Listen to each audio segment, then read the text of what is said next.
السلام عليكم إخواننا الجزائريين، أخواتي الجزائريات. يجب عليكم أن تعملوا احتجاجات لكي يفتحوا علينا الحدود ما بيننا وبينكم. يعني هاد الحدود اللي مطوقة دابا حنا بغينا غير نعرفوا واش المغرب اللي مطوقها ولا الجزائر.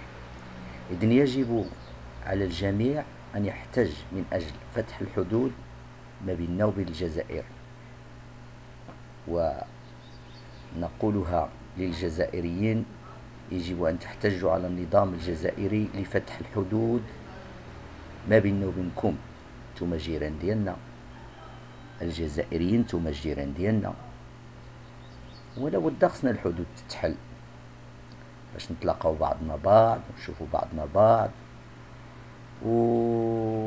وكنوجه الرسالة إلى الشعب المغربي اللي كيتواجد، الشعب اللي كيتواجد في الحدود، مثلا فحال قولميم، فحال مثلا فحال قولميم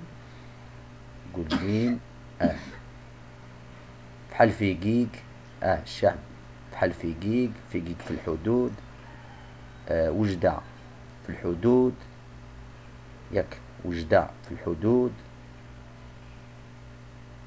يجب عليهم أن يحتجوا على القنصلية الجزائرية لفتح هذه الحدود. ونقول لكم: يجب عليكم أن تخرجوا إلى الشارع وتحتجوا بقوة لفتح هذه الحدود المطوقة علينا وعليكم. وكيقول الله سبحانه يعني شعوب وقبائل لتعارفوا إن أكرمكم عند الله أتقاكم.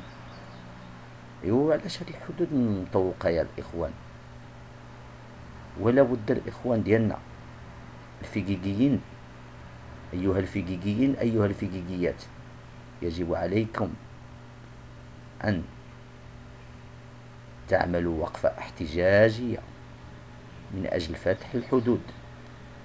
ولا بد الوجديين حتى هما ولا بد يعملوا وقفة احتجاجية من أجل فتح الحدود.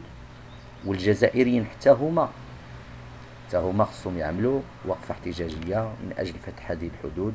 السلام عليكم ورحمة الله تعالى وبركاته.